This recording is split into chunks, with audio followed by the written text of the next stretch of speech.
If you want to know the latest news on Social Security, SSI, SSDI, or RRB, here's what you need to know. Senate Democrats are just finally forcing a vote to try to change the rules and enact a talking filibuster.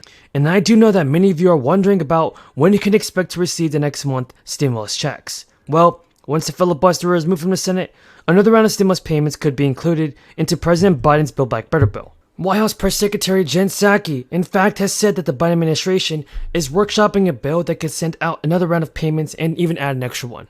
According to Business Insider, states like California, Georgia, Connecticut, Florida, New York, and Tennessee are already taking the matter into their own hands. States are forming their own stimulus money, as the federal government just plans on creating more stimulus checks for all Americans. Some of these states gave out universal checks, others only included teachers or first responders, and some states reserved these payments for students only. But around the filibuster news, well, Chuck Schumer has announced that Democrats are going to force a rules change vote once Republicans block a voting rights bill. In his announcement, Schumer said if the Senate cannot protect the right to vote, then the rules must be reformed. Schumer has also announced the proposal was in line with recommendations from a group of senators, many of whom supported him during announcements. So currently, most legislation faces a 60-vote threshold. A 60-vote hurdle, that is, before it can advance to a final vote. But under the rules change, Democrats are forced to vote on, opponents will be able to delay a voting rights bill by speaking on the Senate floor. But after that, a bill will be able to pass by a simple majority. Folks, this is some breaking news about the fourth stimulus checks that I just want everyone to know right now. So, continue watching this video if you want to know the latest news on this. If you were eligible to collect the advanced monthly child tax credit payments, keep an eye out for a special letter from the IRS. Families or individuals who receive the child tax credit should be receiving a letter from the IRS this month. The child tax credit is a tax credit available in the form of either a tax refund or monthly payments, given to families with children under the age of 17. The American Rescue Plan, for instance, in 2021, increased the child tax credit from $2,000 to up to $3,600 per child, depending on the family's income. So the new IRS letters detail how much of the child tax credit you've already received. Filers can then use the information to fill out their tax return in order to receive the other half of the credit. Married couples, take note. You will receive 2 letters, so you will need both letters to file an accurate return. And those who did not receive the advanced child tax credit but were eligible to receive it can still claim the full credit by filing the 2021 tax return. So more child tax credit money is going to be out this year, and the advanced child tax credit, for instance, is worth $3,600 per child. So, married couples filing jointly and making less than $150,000, as well as single filers making less than $75,000 were eligible for the full amount. The tax credit began phasing out for married couples who file jointly and make more than $150,000. If you received the advanced child tax credit in 2021, then refer to the child tax credit update portal on the IRS website to see how much you've already received. People can submit their taxes as early as January 24th, all the way through April 18th. But the IRS will not issue a refund for the child tax credit until mid-February, when you are ready to file your taxes. Economists recommend that you do so electronically.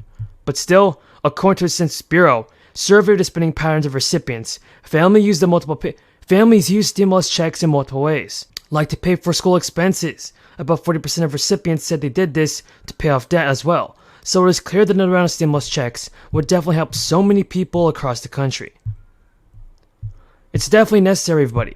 If you guys agree with me, then tell me in the comments. Some money. We got your $480 million last year, the first increase for the administration of Social Security in many, many years. Because we know that in Vermont or in Oregon and all over this country, when people are walking into or calling up Social Security offices, they're not getting the kind of response that they need because of lack of staffing. So we have made a start in that area, but we're going to keep going to make sure that the people of this country know that when they have a problem with Social Security, they're going to get the prompt attention that they deserve. I also want to thank Social Security Works, Nancy and everybody else for the great work that they have done over the years. To thank the National Committee to Preserve Social Security and Medicare Max. Thank you for all that you have done. The Alliance for Retired Americans, Latinos for Secure Retirement, the Restaurant Opportunity Center, and others for being here with us this morning. This is an issue of enormous consequence to tens of millions of people. It does not get the attention that it deserves, and we're here today to change that. In my humble opinion, a great nation is not judged historically by the number of billionaires it has or by the number of nuclear weapons it has. It is judged by how it treats the weakest and most vulnerable people amongst us.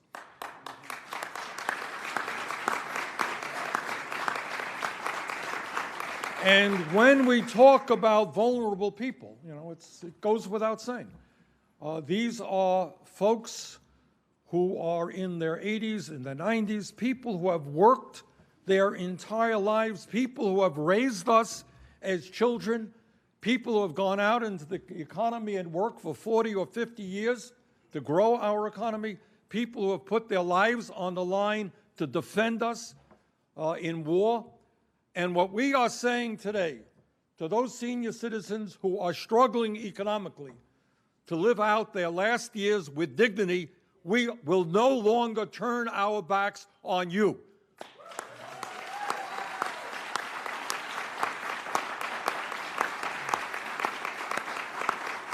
Now, there is some kind of mythology circulating around this country that says that all seniors are doing well, not a problem.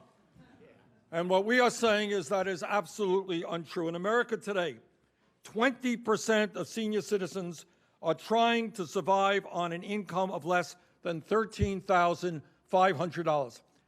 I throw out, as my colleagues here do, we throw out a lot of numbers.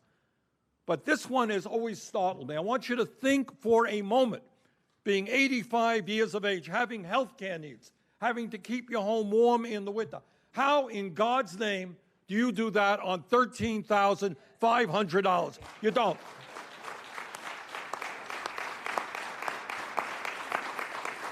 And everybody up here in one way or another is involved with the Meals on Wheels program, other programs for seniors, waiting lists all over this country. Seniors desperately trying to get one good meal a day, and we don't even have the ability to provide that to all of the seniors in need. Furthermore, we're not just here talking about people who are 70, 80, or 90. We are talking about workers 55 years of age or older, half of whom have no retirement savings. All right, think about that. Think about that. In the wealthiest country in the history of the world, you got people by the millions